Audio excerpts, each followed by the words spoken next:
ऐतिहासिक नगरी हिसार के महाराजा अग्रसेन अंतर्राष्ट्रीय हवाई अड्डा परिसर में आयोजित इस समारोह में हार्दिक स्वागत अभिनंदन। देश के यशस्वी प्रधानमंत्री, दुनिया के सर्वाधिक लोकप्रिय नेता और विकसित भारत के शिल्पी माननीय श्री नरेंद्र मोदी जी का आप सबके करतल ध्वनि के साथ, ऊर्जा और उल्लास से भरी करतल ध्वनि के साथ प्रधानमंत्री महोदय का वंदन अभिनंदन।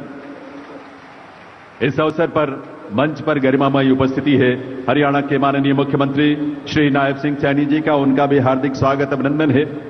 साथ ही उपस्थित है केंद्रीय नागरिक विमानन मंत्रालय में राज्य मंत्री श्री मुरलीधर मोहोल जी, हरियाणा सरकार में माननीय मंत्री श्री विपुल गोयल जी, कृष्ण कुमार बेदी जी और रणवीर गंगवा जी, माननीय सांसद धर्मवीर जी, सुभाष बराला जी, किरण चौधरी जी और भारतीय जनता पार्टी के प्रदेश अध्यक्ष मोहनलाल बाडोली जी, आप सभी का और दर्शक दीर्घा में विशाल संख्या में बैठे हुए आप सभी का हार्दिक स्वागत अभिनंदन वंदन। आप सभी का देवियों सज्जनों, मैं निवेदन करूंगा माननीय मुख्यमंत्री श्री नायब सिंह सैनी जी से कि वे प्रदेशवासियों की ओर से माननीय प्रधानमंत्री महोदय का स्वागत अभिनंदन करें और सबसे पहले प्रधानमंत्री जी को हमारे किसानों की मेहनत का फल, तैयार गेहूं की सुनहरी बालियों का गुच्छा और उसमें कमल के फूल जो हमारी आस्था का, आध्यात्मिकता का प्रतीक है, भेंट करके उनका स्वागत अभिनंदन करें।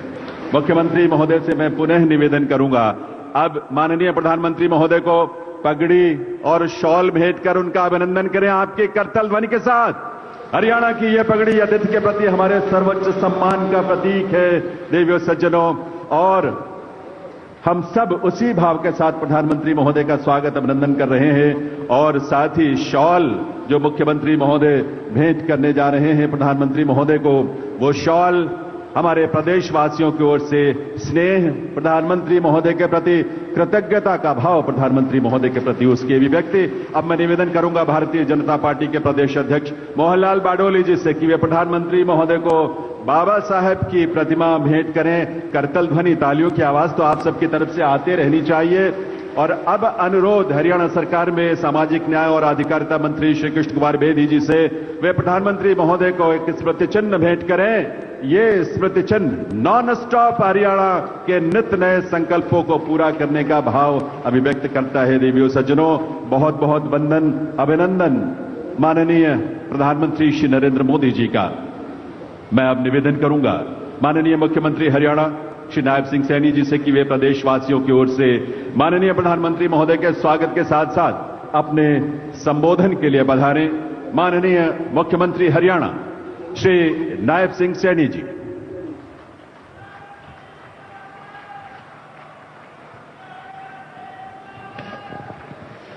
भारत माता की,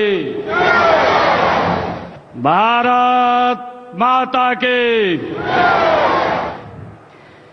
आज हम सब के लिए ये बहुत ही सौभाग्य का दिन है।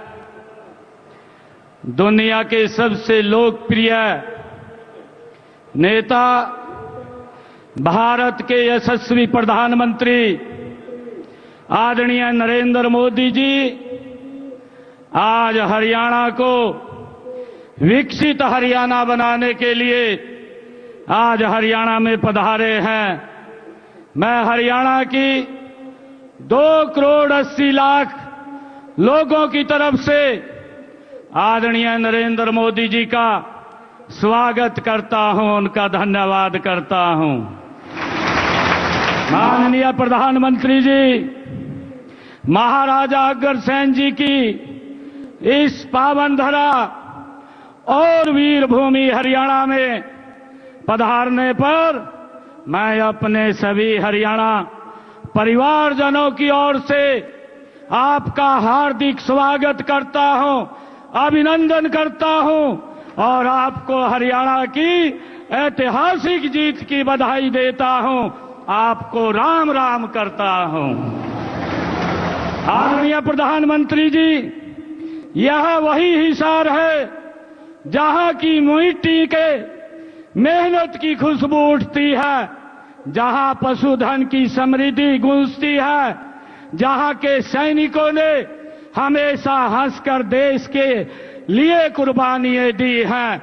आज विद्या का प्रकाश हर घर को रोशन करता है। यहां की राखी गढ़ी में हमें हमारी प्राचीन सभ्यता की गौरव गाथा सुनाती है, तो अग्रोहा की धरती महाराजा अग्रसेन के व्यापारिक वैभव को और सामाजिक समरसता की कहानी ये कहती है। आदरणीय प्रधानमंत्री जी, आपके आशीर्वाद से अब हमारे खेतों में सिर्फ फसलें नहीं, उम्मीदें भी लहलहाती हैं।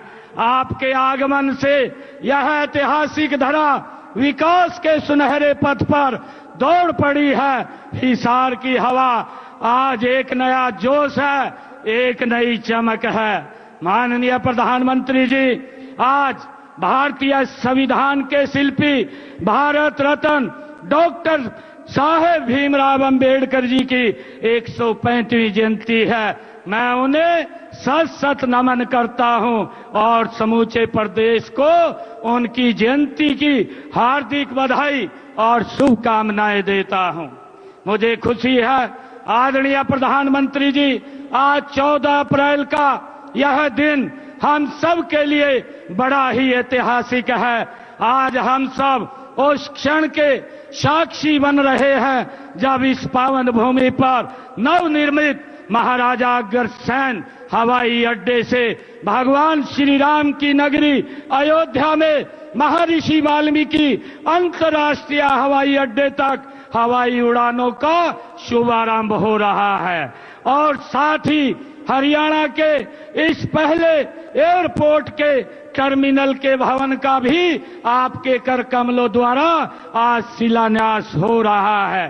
माननीय प्रधानमंत्री जी, रामनवमी के अवसर पर आपने श्रीलंका में राम सेतु के दर्शन किए, जो हमारी सांस्कृतिक धरोहर का एक जीवंत प्रमाण है। और आज से आपके नेतृत्व में हिसारवासी सीधी फ्लाइट से अयोध्या जाकर भगवान रामलला के दर्शन का पुण्य लाभ प्राप्त कर सकेंगे। आदरणीय प्रधानमंत्री जी, यह केवल एक हवाई सेवा नहीं बल्कि हमारी आस्था और संस्कृति को जोड़ने वाली एक अनमोल कड़ी है। माननीय प्रधानमंत्री जी, आपका हरियाणा से अपना एक अलग रिश्ता है और हरियाणा के लोगों का भी आपसे अपना एक अलग ही प्रेम और लगाव है। आप विधानसभा चुनाव के दौरान 28 दिसंबर 2024 को हिसार आए थे। आपने इसी स्थल से हरियाणा की जनता से तीसरी बार भारतीय जनता पार्टी की सरकार बनाने का वायदा लिया था। माननीय प्रधानमंत्री जी, मुझे आज यह कहते हुए गर्व महसूस हो रहा है कि हरियाणा के लोगों ने आपसे किया हुआ अपना वायदा पूरा कर दिया है। माननीय प्रधानमंत्री जी, जो ऐतिहासिक जीत हरियाणा में भारतीय जनता पार्टी को मिली है, यह जीत हरियाणा की जनता का आपके ऊपर विश्वास की जीत है। यह जीत आपकी नीति की जीत है, यह जीत आपकी नीयत की जीत है और आपके नेतृत्व की जीत है। माननीय प्रधानमंत्री जी, हम सौभाग्यशाली हैं कि हमें आपका कुशल नेतृत्व मिला, ये उसकी जीत है। यह जीत आपके मार्गदर्शन में हो रहे हरियाणा के विकास की जीत है।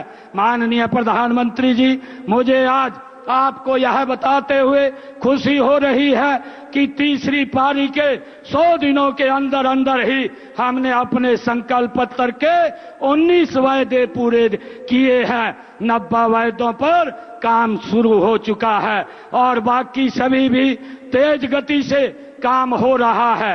माननीय प्रधानमंत्री जी, हरियाणा आपके मार्गदर्शन और कुशल नेतृत्व में डबल इंजन की सरकार से ट्रिपल इंजन सरकार बन गई है और 3 गुना रफ्तार से आगे बढ़ रही है।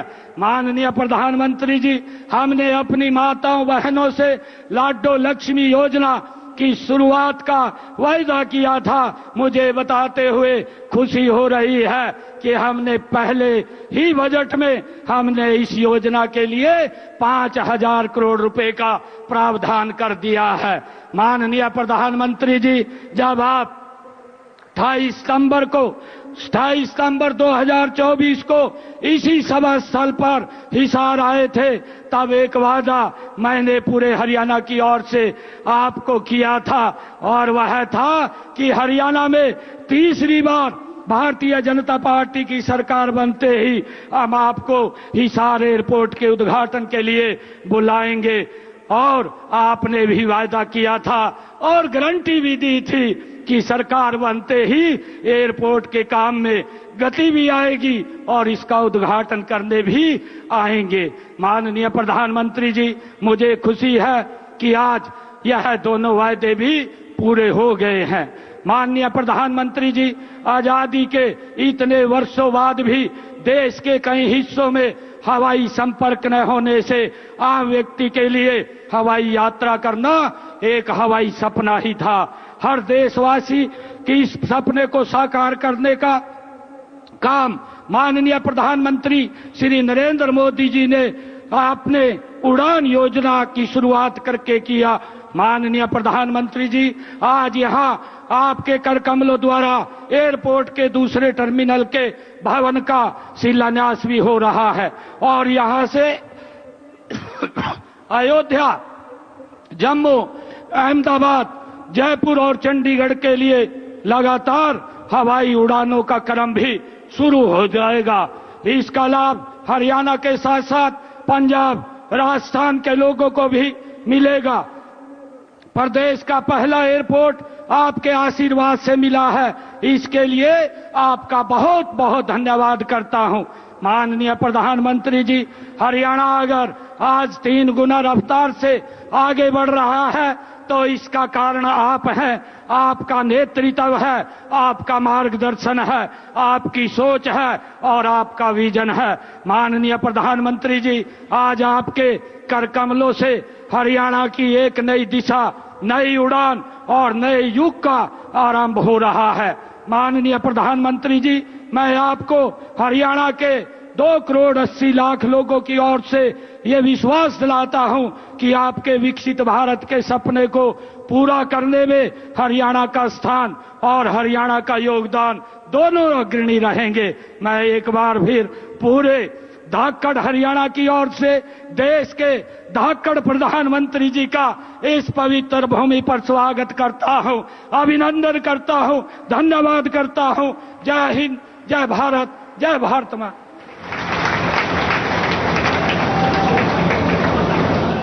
बहुत बहुत आभार माननीय मुख्यमंत्री महोदय का।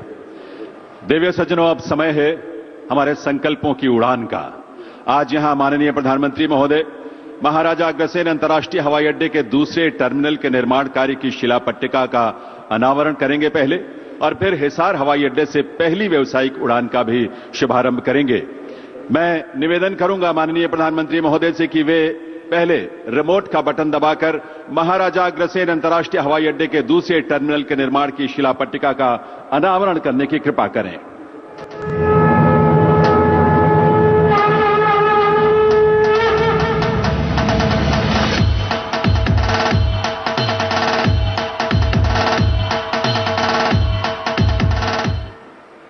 और माननीय प्रधानमंत्री महोदय हिसार हवाई अड्डे से पहली व्यावसायिक उड़ान का भी शुभारंभ करेंगे रिमोट का बटन दबाकर।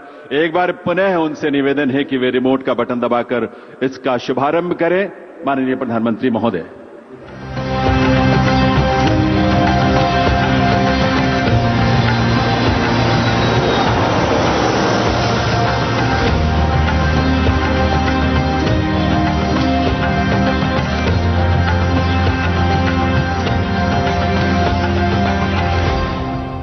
देवी सज्जनों, आप सबको हृदय से बधाई इस उड़ान की, संकल्पों के इस नए उड़ान की। और ये दृश्य आपके सामने हमारे इस एयरपोर्ट के उस रनवे का है जहां से पहली व्यावसायिक उड़ान जो है वो टेक ऑफ करने वाली है, उसकी शुरुआत हो रही है।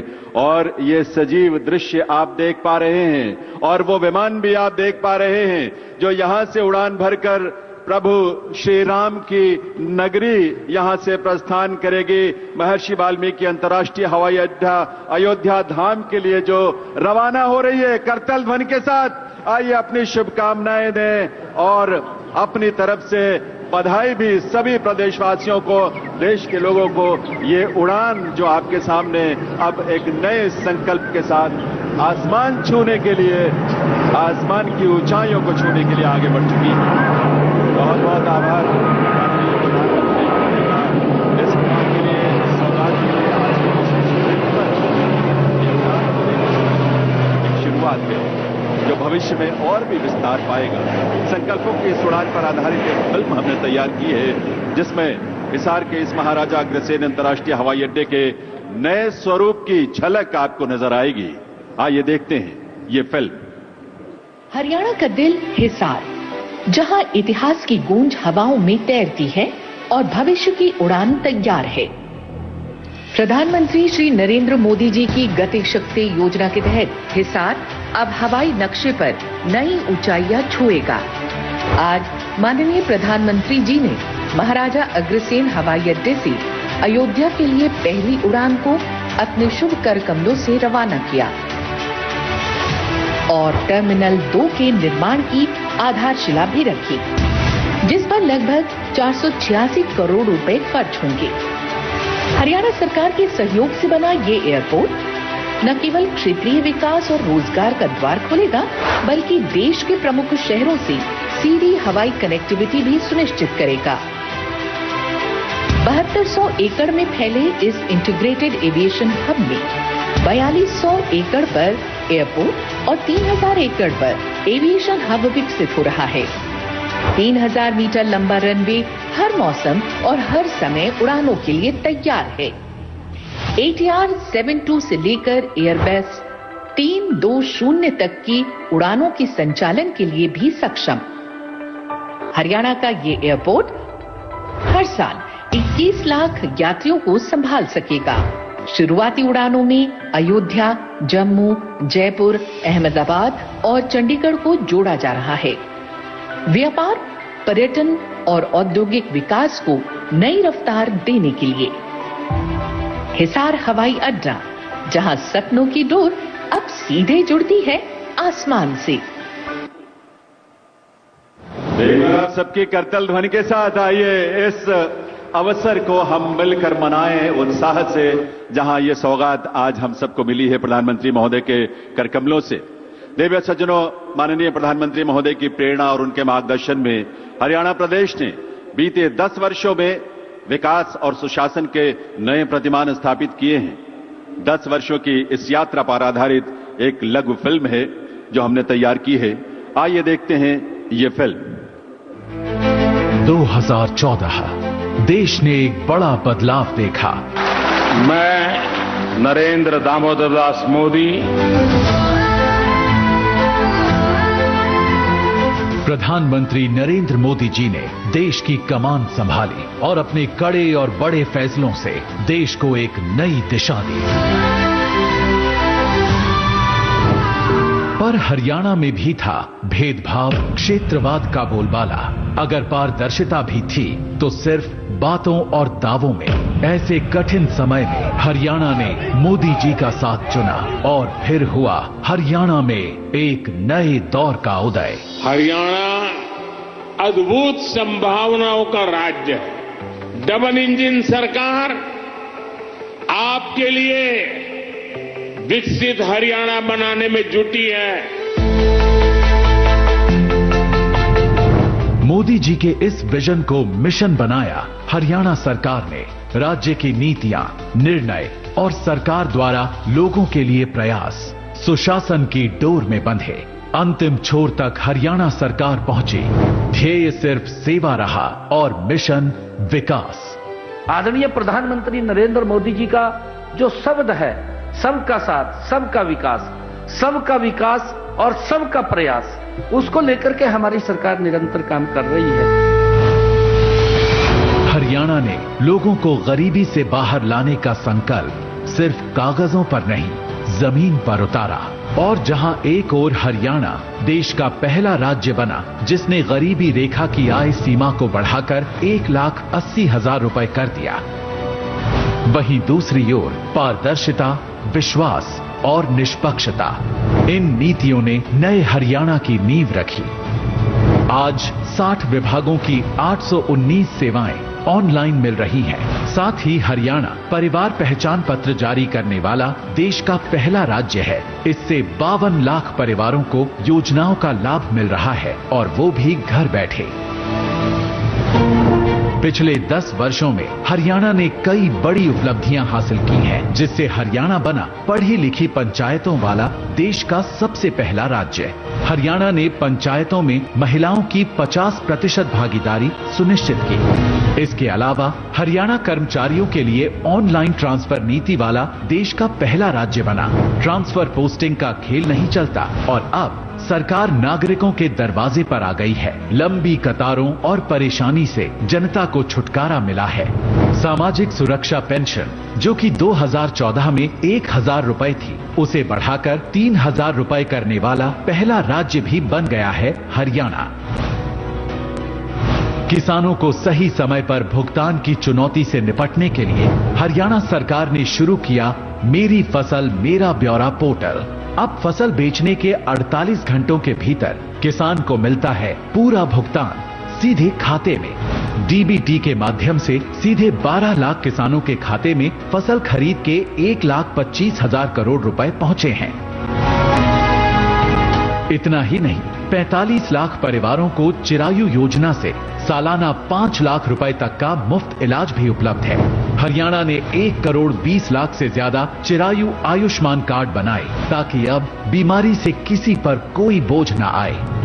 साथ ही हरियाणा ने अंग्रेजों के समय से चले आ रहे लाल डोरा के विवादों को खत्म किया। 25 लाख से अधिक परिवारों को लाल डोरा के भीतर अपनी जमीन का स्वामित्व मिला। भविष्य को संवारने की इसी मुहिम में हरियाणा में 13 लाख से ज्यादा घरों तक पहुंचा नल से साफ पानी, जिससे अब बेटियां पानी भरने नहीं सपने पूरे करने निकलती हैं। आज 6,000 से अधिक गांवों में 24 घंटे बिजली उपलब्ध है। साथ ही रेलवे और मेट्रो नेटवर्क का विस्तार भी तेजी से हो रहा है। औद्योगिक विकास के मामले में भी पीछे नहीं हरियाणा। फॉर्च्यून 400 कंपनियों के हेडक्वार्टर्स यहीं पर हैं। पिछले 10 साल में हमने वो किया जो कभी असंभव लगता था। हरियाणा ने हर क्षेत्र में तेज बदलाव किया है। अब यहाँ सपनों को पंख मिलते हैं और हौसलों को मंजिल। ये नया हरियाणा है, सशक्त, तेज और नॉन स्टॉप।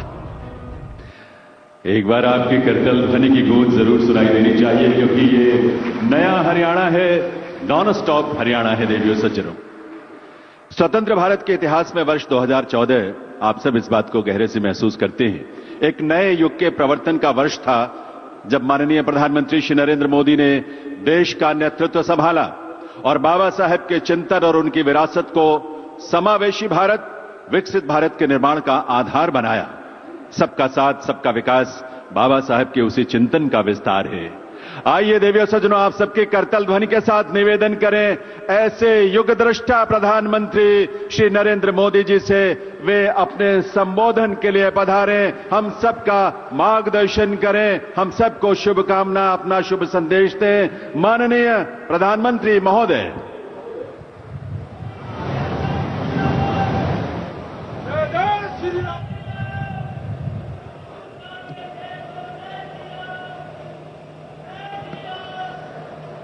मैं कहूंगा, बाबा साहब आंबेडकर, आप सब 2 बार बोलिए, अमर रहे, अमर रहे।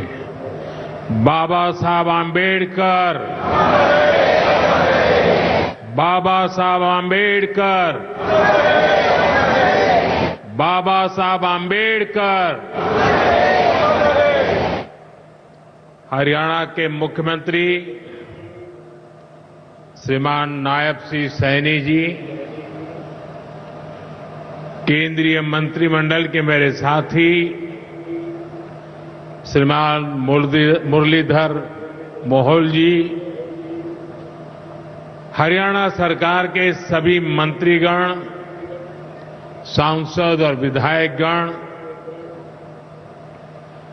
और मेरे प्यारे भाई और बहनों,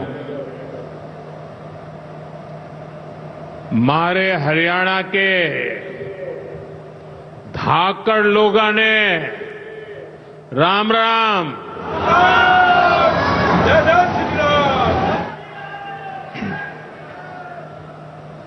ठाडे जवान, ठाडे खिलाड़ी और ठाडा भाईचारा यो से हरियाणा की पहचान।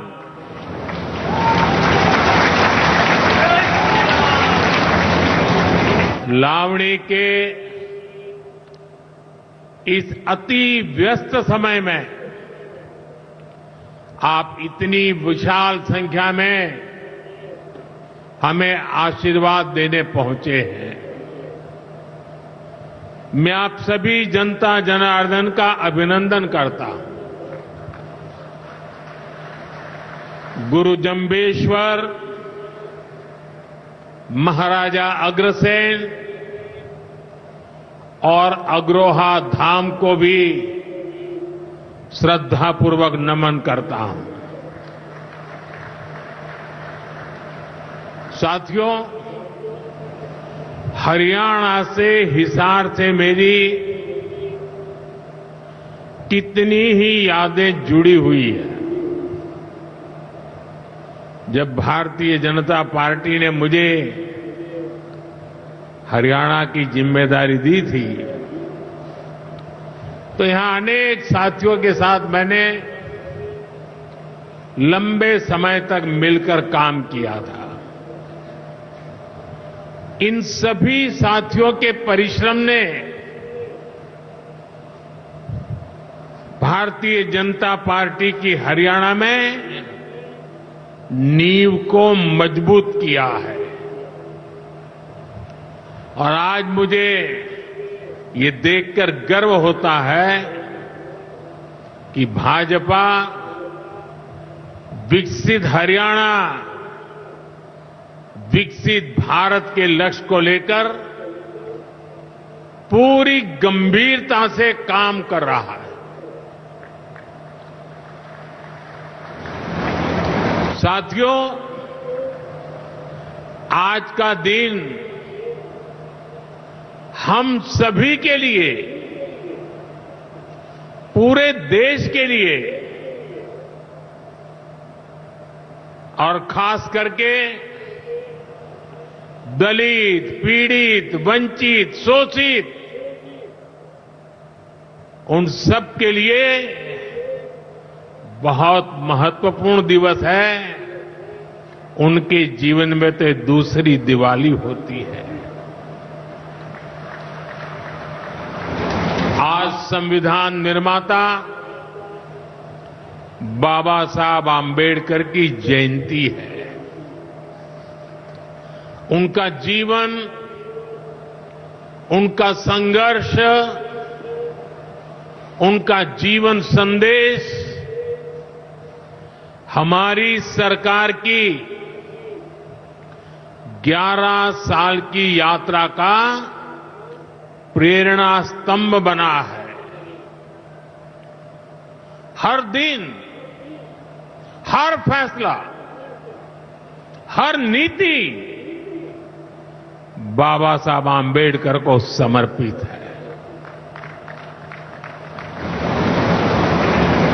वंचित, पीड़ित, शोषित, गरीब, आदिवासी, महिलाएं, इनके जीवन में बदलाव लाना, इनके सपनों को पूरा करना, ये हमारा मकसद है। इसके लिए निरंतर विकास, तेज विकास, और यही भाजपा सरकार का मंत्र है। साथियों, इसी मंत्र पर चलते हुए आज हरियाणा से अयोध्या धाम के लिए फ्लाइट शुरू हुई है। यानी अब श्री कृष्ण जी की पावन भूमि हरियाणा प्रभु राम की नगरी से सीधे जुड़ गई है।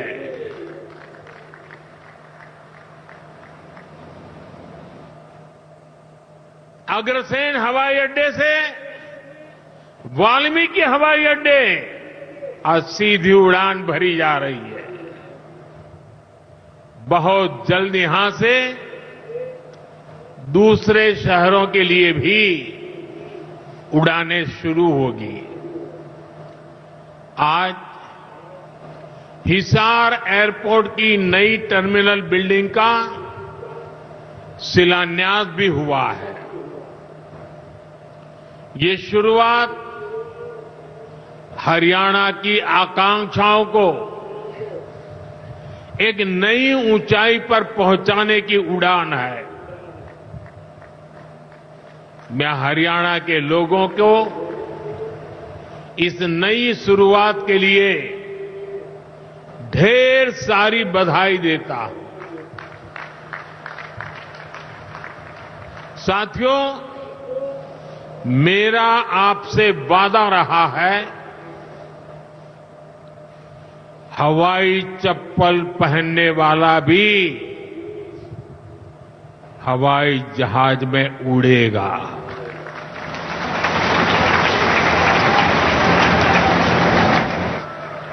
और ये वायदा हम देश में चारों तरफ पूरा होता देख रहे हैं। बीते 10 सालों में करोड़ों भारतीयों ने जीवन में पहली बार हवाई सफर की है। हमने वहां भी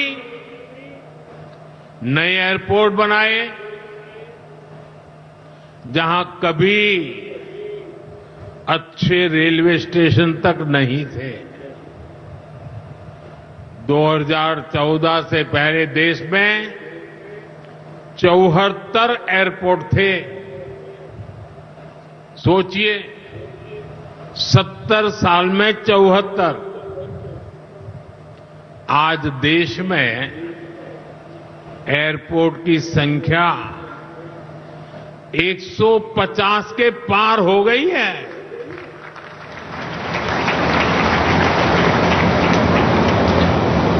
देश के करीब 90 एरोड्रम उड़ान योजना से जुड़ चुके हैं। 600 से अधिक रूट पर उड़ान योजना के तहत हवाई सेवा चल रही है। इनमें बहुत कम पैसों में लोग हवाई यात्रा कर रहे हैं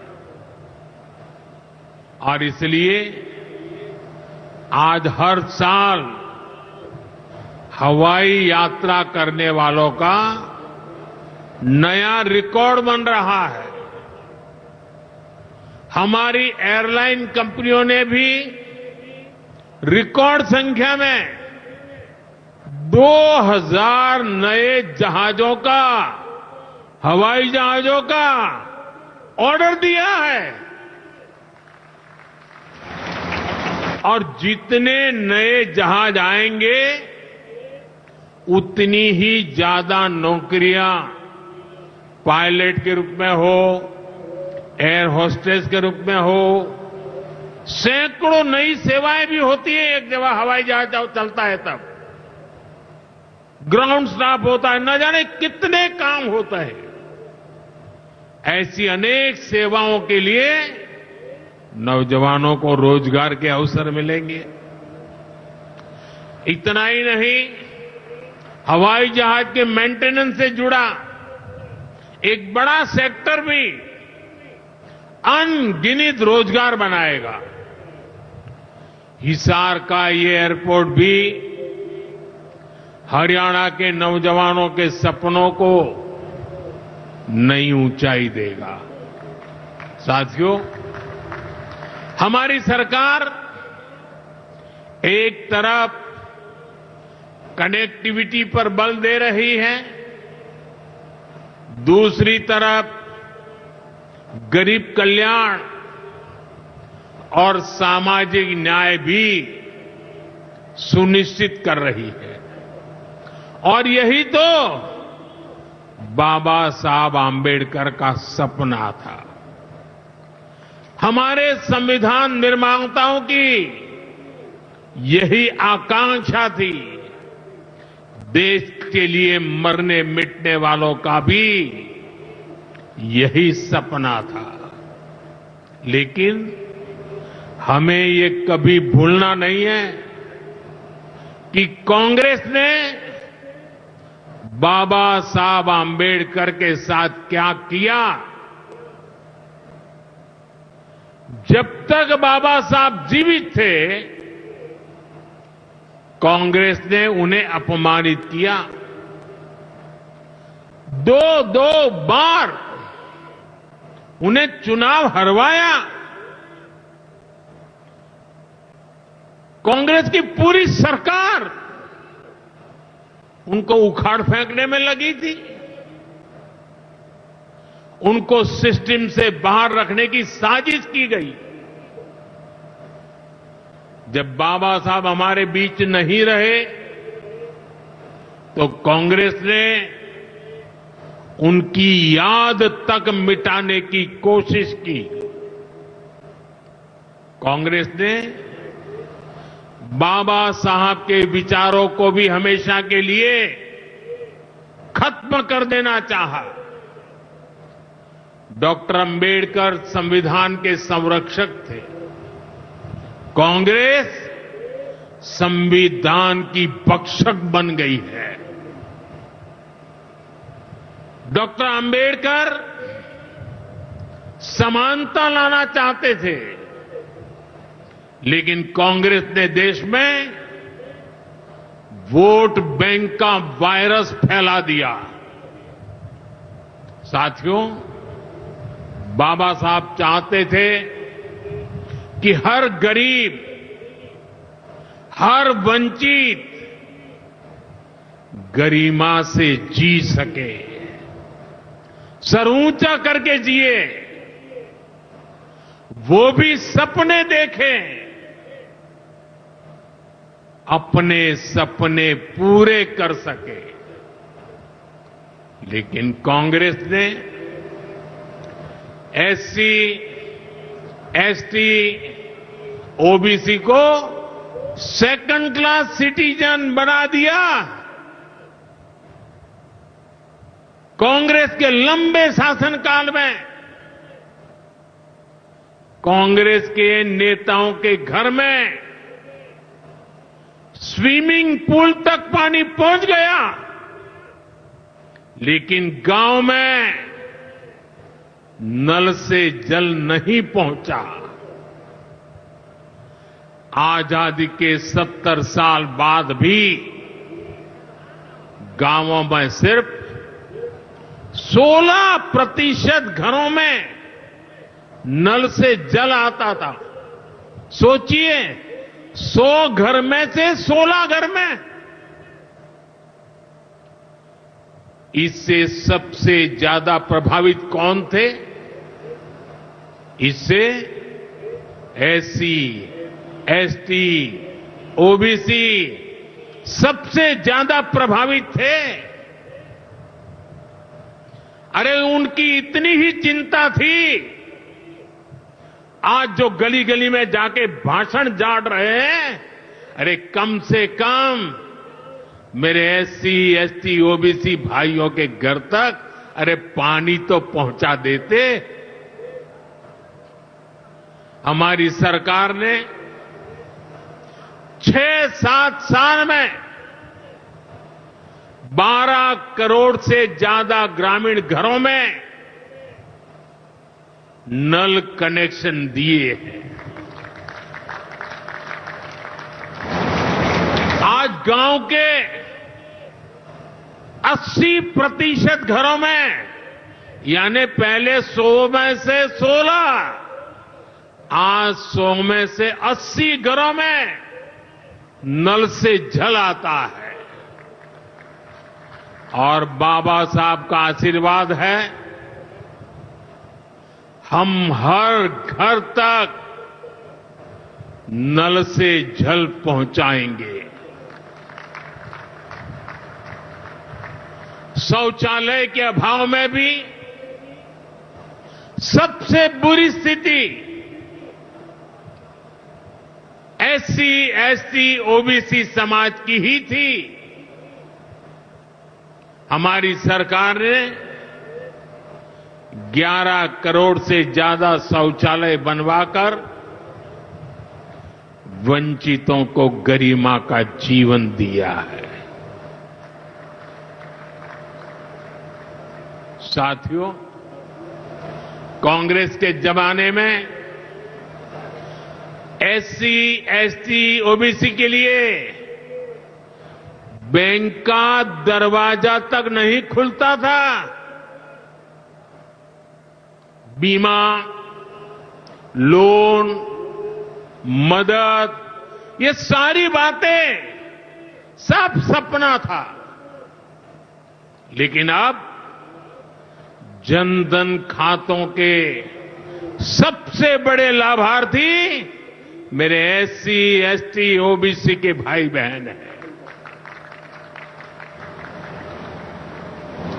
हमारे एससी, एसटी, ओबीसी भाई बहन आज गर्व से जेब में से रुपए कार्ड निकाल करके दिखाते हैं। जो अमीरों के जेब में कभी रुपए कार्ड हुआ करते थे, वो रुपए कार्ड आज मेरा गरीब दिखा रहा है। साथियों, कांग्रेस ने हमारे पवित्र संविधान को सत्ता हासिल करने का एक हथियार बना दिया। जब जब कांग्रेस को सत्ता का संकट दिखा, उन्होंने संविधान को कुचल दिया। कांग्रेस ने आपातकाल में संविधान की स्पिरिट को कुचला, ताकि जैसे तैसे सत्ता बनी रहे। संविधान की भावना है कि सबके लिए एक जैसी नागरिक संहिता हो, जिसे मैं कहता हूं सेक्युलर सिविल कोड। लेकिन कांग्रेस ने इसे कभी लागू नहीं किया। उत्तराखंड में भाजपा सरकार आने के बाद सेक्युलर सिविल कोड, समान नागरिकता संहिता, ये लागू हुई। डंकी की चोट पर लागू हुई। और देश का दुर्भाग्य देखिए, संविधान को जेब में लेकर के बैठे हुए लोग, संविधान पर बैठ गए हुए लोग, ये कांग्रेस के लोग उसका भी विरोध कर रहे हैं। साथियों, हमारे संविधान ने एससी, एसटी, ओबीसी के लिए आरक्षण का प्रावधान किया, लेकिन कांग्रेस ने उनको आरक्षण पहुंचा कि नहीं पहुंचा, उनके बच्चों को शिक्षा के लिए सुविधाएं प्रारंभ मिलना शुरू हुआ कि नहीं हुआ, एससी, एसटी, ओबीसी के कोई व्यक्ति अधिकार से वंचित तो नहीं रह गए, उसकी कभी परवाह नहीं की। लेकिन राजनीतिक खेल खेलने के लिए कांग्रेस ने बाबा साहब आंबेडकर ने जो सपना देखा था, सामाजिक न्याय के लिए संविधान में जो व्यवस्था की थी, उसको भी पीठ में छुरा भोंककर उस संविधान के उस प्रावधान को तुष्टीकरण का माध्यम बना दिया। अभी आपने भी समाचारों में सुना होगा, कर्नाटका की कांग्रेस सरकार ने टेंडर में भी अब एससी, एसटी, ओबीसी के अधिकार छीन करके धर्म के आधार पर आरक्षण दे दिया, जबकि संविधान में बाबा साहब आंबेडकर ने साफ साफ शब्दों में चर्चा में कहा था कि संविधान में कतई धर्म के आधार पर आरक्षण की व्यवस्था नहीं की जाएगी। और हमारे संविधान ने धर्म के आधार पर आरक्षण के लिए प्रतिबंध लगाया हुआ है। साथियों, कांग्रेस की तुष्टीकरण की इस नीति का बहुत बड़ा नुकसान मुस्लिम समाज को भी हुआ है। कांग्रेस ने सिर्फ कुछ कट्टरपंथियों को ही खुश किया है, बाकी समाज बेहाल रहा, अशिक्षित रहा, गरीब रहा। कांग्रेस की इस कुनीति का सबसे बड़ा प्रमाण वक्फ कानून है। देश आजाद होने के बाद 2013 तक वक्फ का कानून चलता था, लेकिन चुनाव जीतने के लिए, तुष्टीकरण की राजनीति के लिए, वोट बैंक की राजनीति के लिए 2013 के आखिर में, आखिरी सत्र में कांग्रेस ने इतने सालों तक चल रहे वक्फ के कानून में आनन फानन संशोधन कर दिया ताकि चुनाव में वोट पा सके। वोट बैंक को खुश करने के लिए इस कानून को ऐसा बना दिया कि बाबा साहब आंबेडकर के संविधान की ऐसी की तैसी संविधान से ऊपर कर दिया। ये बाबा साहब का सबसे बड़ा अपमान का काम था। साथियों, ये कहते हैं कि उन्होंने मुसलमानों के हित में किया।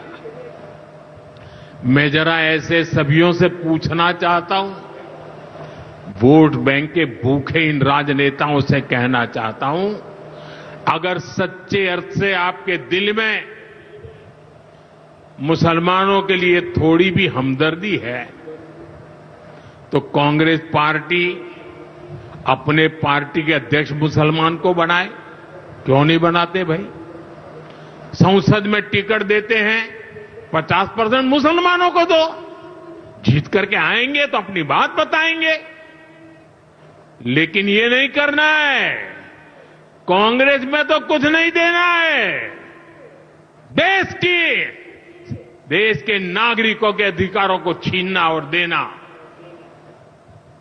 इनकी नीयत किसी का भी भला करने की कभी नहीं रही, मुसलमानों का भला करने की भी नहीं रही। यही कांग्रेस की अच्छी सच्चाई है। साथियों, वक्फ के नाम पर लाखों हेक्टेयर जमीन पूरे देश में है। इस जमीन, इस प्रॉपर्टी से गरीब का, बेसहारा महिलाओं बच्चों का भला होना चाहिए था। और आज ईमानदारी से उसका उपयोग हुआ होता तो मेरे मुसलमान नौजवानों को साइकिल के पंक्चर बना करके जिंदगी नहीं गुजारनी पड़ती। लेकिन इससे मुट्ठी भर भू माफिया का कोई भला हुआ। पसमानदा मुस्लिम, इस समाज को कोई फायदा नहीं हुआ। और ये भूमाफिया किसकी जमीन लूट रहे थे? ये दलित की जमीन लूट रहे थे, पिछड़ों की जमीन लूट रहे थे, आदिवासी की जमीन लूट रहे थे, विधवा महिलाओं की संपत्ति लूट रहे थे। सैकड़ों विधवा मुस्लिम महिलाओं ने भारत सरकार को चिट्ठी लिखी, तब जाके कानून की चर्चा आई है। वक्फ कानून में बदलाव के बाद अब ये गरीबों से जो लूटा जा रहा है वो बंद होने वाला है।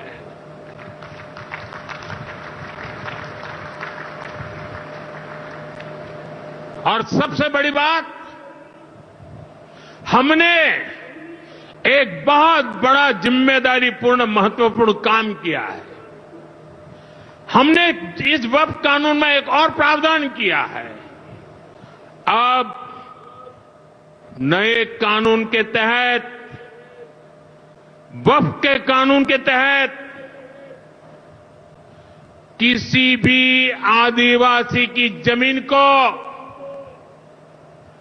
हिंदुस्तान के किसी भी कोने में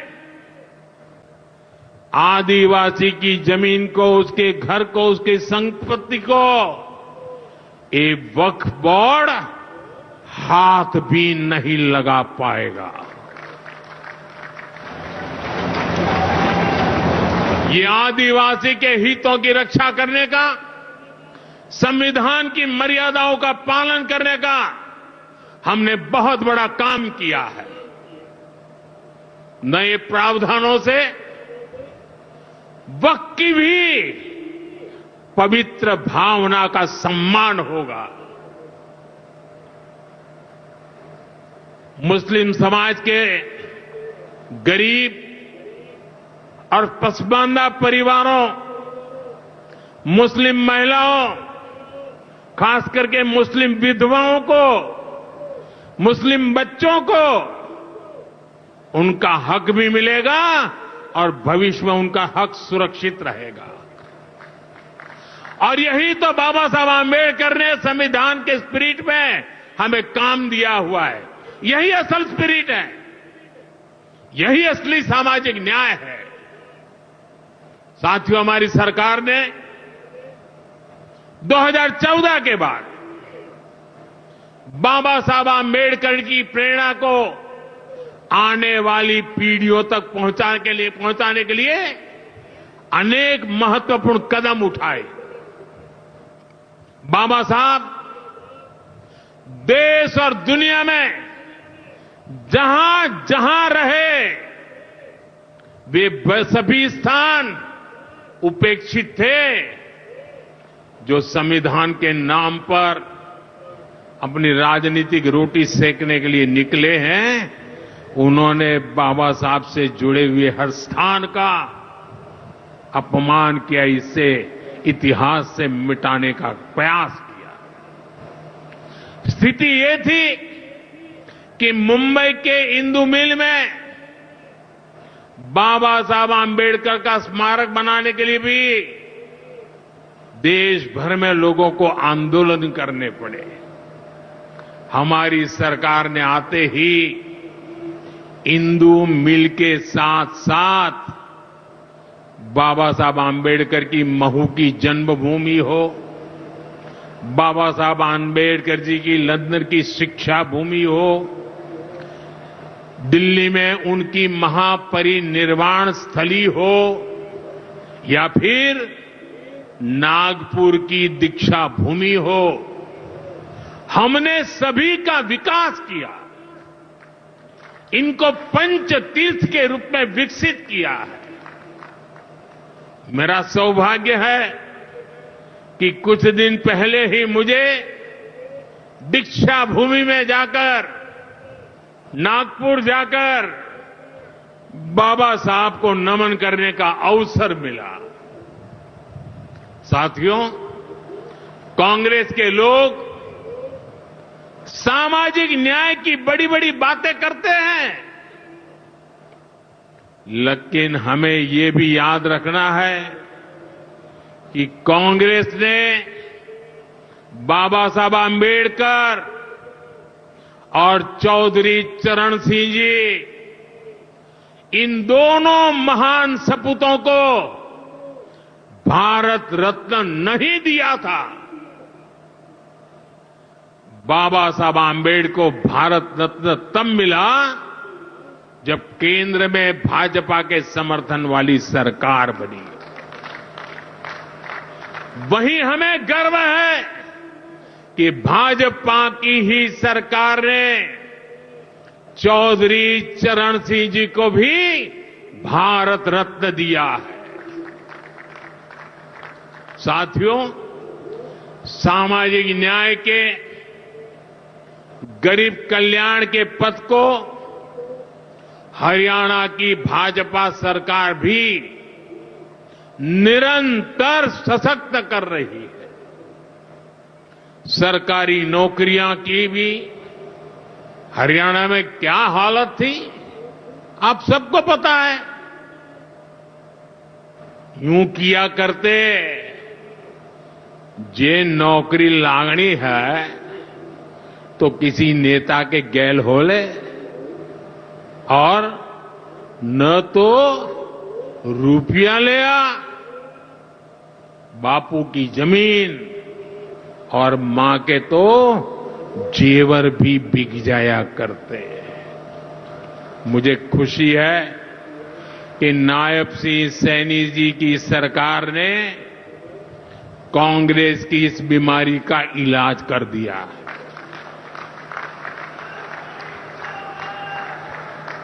बिना खर्ची, बिना पर्ची के नौकरियां देने का जो ट्रैक रिकॉर्ड हरियाणा का है वो अद्भुत है। और मुझे गर्व है कि मुझे ऐसे साथी मिले हैं, ऐसी साथी सरकार मिली है। यहां के 25,000 नौजवानों को सरकारी नौकरी ना मिले, इसके लिए कांग्रेस ने एड़ी चोटी का जोर लगा दिया था। लेकिन इधर मुख्यमंत्री नायब सैनी जी ने शपथ ली, उधर हजारों युवाओं को नियुक्ति पत्र जारी कर दिए गए। ये है भाजपा का, सरकार का सुशासन।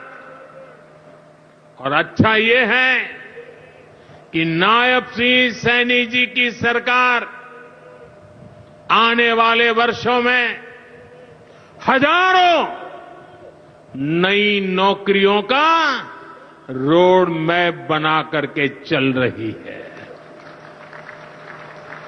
साथियों, हरियाणा वो प्रदेश है जहां बहुत बड़ी संख्या में युवा सेना में जाकर देश की सेवा करते हैं। कांग्रेस ने तो वन रैंक वन पेंशन को लेकर भी दशकों तक धोखा ही दिया।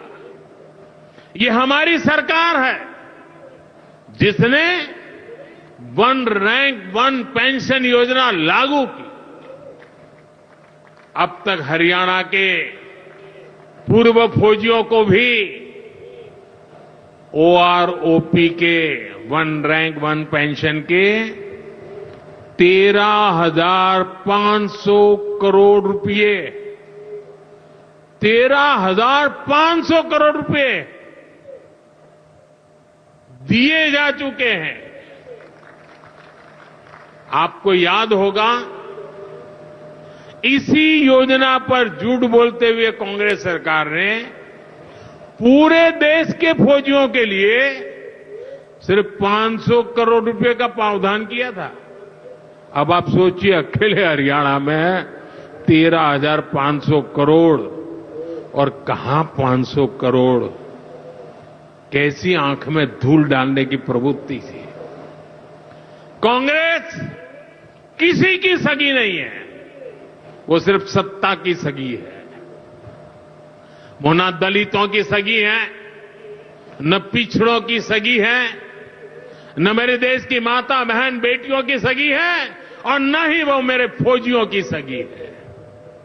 साथियों, मुझे पूरा विश्वास है कि हरियाणा विकसित भारत के संकल्प को मजबूती देगा। खेल हो या फिर खेत, हरियाणा की मिट्टी की खुशबू दुनिया भर में महक बिखेरती रहेगी। मुझे हरियाणा के अपने बेटे बेटियों पर बहुत भरोसा है। ये नया एयरपोर्ट, ये नई उड़ान हरियाणा के सपनों को पूरा करने की प्रेरणा बने और इतनी विशाल संख्या में आप आशीर्वाद देने आए, ये मेरा सौभाग्य है। मैं आपको सर झुका करके नमन करता हूं और अनेक सफलताओं के लिए अनेक अनेक शुभकामनाएं देता हूं, बहुत बहुत बधाई देता हूं। मेरे साथ बोलिए भारत माता की, भारत माता की, भारत माता की। बहुत बहुत धन्यवाद। आइए हम सब अपने अपने स्थान पर खड़े होकर हृदय से आभार व्यक्त करें माननीय प्रधानमंत्री श्री नरेंद्र मोदी जी का। करतल ध्वनि की गूंज पूरे देश में सुनाई देनी चाहिए। बहुत बहुत आभार हरियाणा प्रदेश के जन जन की ओर से, आप सभी की ओर से, इस देश के यशस्वी प्रधानमंत्री श्री नरेंद्र मोदी जी का। आज का दिन आपने हरियाणा प्रदेश के विकास